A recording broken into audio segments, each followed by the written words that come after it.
Halo, selamat datang di video pembahasan mengenai belajar. Video ini disusun oleh kelompok 5 dan kelompok 9, Fakultas Psikologi kelas A2 Universitas Medan Area. Yang pertama yang harus diketahui adalah definisi belajar.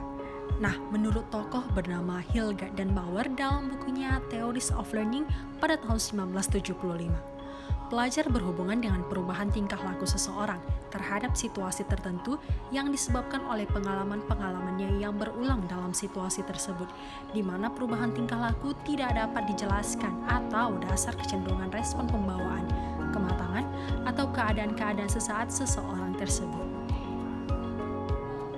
Ternyata belajar memiliki ciri-ciri loh teman-teman. Berikut ciri-ciri belajar. Ciri yang pertama adalah perubahan tingkah laku terjadi secara sadar. Ciri yang kedua adalah perubahan bersifat kontinu atau berkelanjutan dan fungsional. Ciri yang ketiga adalah perubahan mencakup seluruh aspek tingkah laku. Ciri yang keempat adalah perubahannya bersifat positif dan juga aktif. Ciri yang kelima, perubahan bersifat permanen atau menetap. Ciri yang keenam, perubahan dalam belajar terarah dan juga memiliki tujuan. Belajar memiliki kesulitan loh. Kesulitan belajar menunjuk pada sekelompok kesulitan yang terlihat dalam bentuk kesulitan yang nyata dalam mendengarkan, dalam bercakap-cakap, dalam membaca, menulis, menalar, atau kemampuan dalam bidang berhitung. Menurut Sudrajat, kesulitan belajar dibagi menjadi 3 pengertian luas. Yang pertama adalah learning disorder, yaitu keadaan di mana proses belajar seseorang terganggu karena adanya timbul respon yang bertentangan.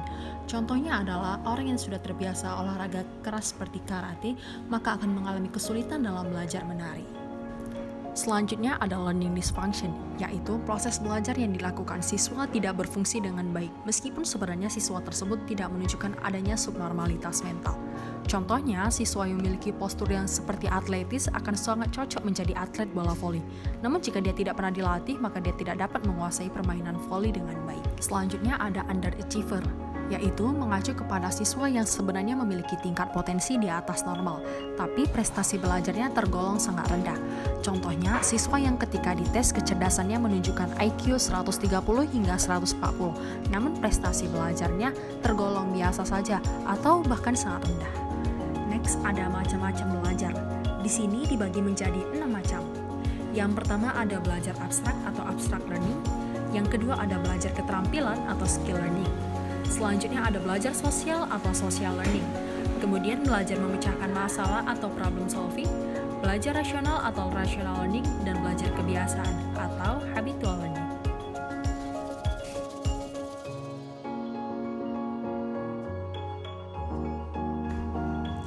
Teori-teori belajar ini dibagi menjadi 4 teori. Teori pertama yang akan kita bahas adalah teori behavioristik dengan kata kunci stimulus dan respon. Menurut teori behavioristik ini, seseorang terlibat dalam tingkah laku tertentu karena mereka telah mempelajarinya melalui pengalaman-pengalaman terdahulu, lalu menghubungkan tingkah laku tersebut dengan hadiah atau reward. Stimulus tidak lain adalah lingkungan belajar anak, baik yang internal maupun yang eksternal, yang menjadi penyebab adanya pembelajaran. Sedangkan respon adalah akibat atau dampak berupa reaksi fisik terhadap stimulus.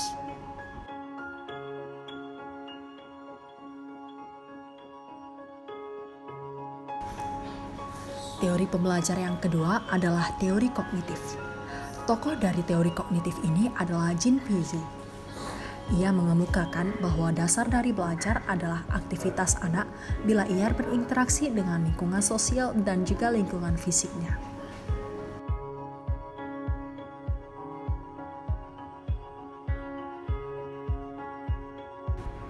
Dalam teori kognitif ini dijelaskan ada 3 tahapan belajar, yaitu asimilasi, akomodasi, dan ekuilibrasi. Penjelasannya akan saya jabarkan seperti berikut. Yang pertama adalah tahap asimilasi, merupakan pengintegrasian informasi baru ke dalam struktur kognitif yang sudah ada.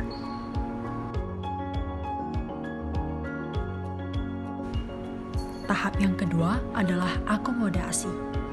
Akomodasi merupakan proses penyesuaian struktur kognitif ke dalam situasi yang baru.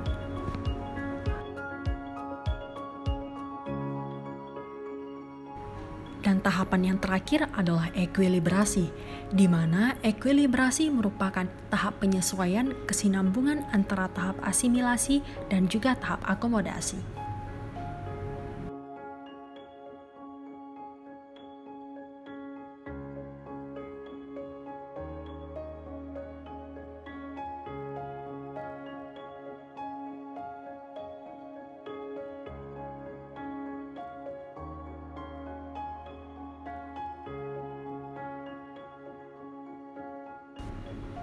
Teori belajar yang ketiga adalah teori humanistik.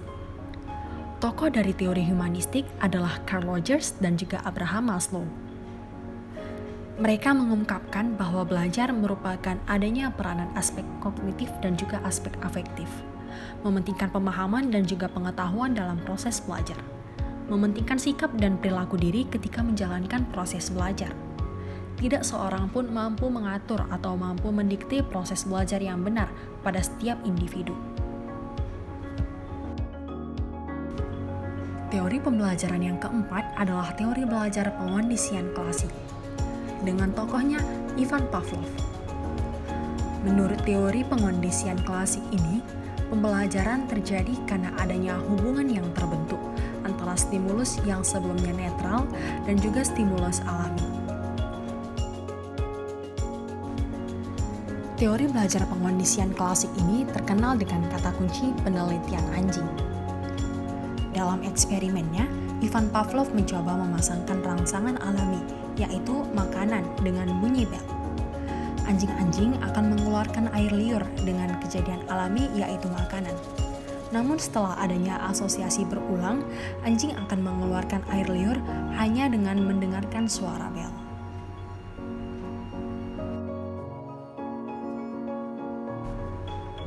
Teori belajar yang terakhir adalah teori belajar pengondisian operan. Tokohnya bernama B.F. Skinner. Kata kunci dari teori belajar ini adalah reinforcement dan punishment. Teori ini melibatkan respon sukarela dari subjek yang dikondisikan dengan komponennya penguat dan juga Baik, sekian penjelasan singkat dari kami mengenai belajar. Video ini dibuat untuk memenuhi tugas psikologi kognitif dengan dosen pengampu Ibu Mary Hafni. Sekian penjelasan dari kami, kurang lebihnya kami mohon maaf. Wassalamualaikum warahmatullahi wabarakatuh. Sampai jumpa di video berikutnya.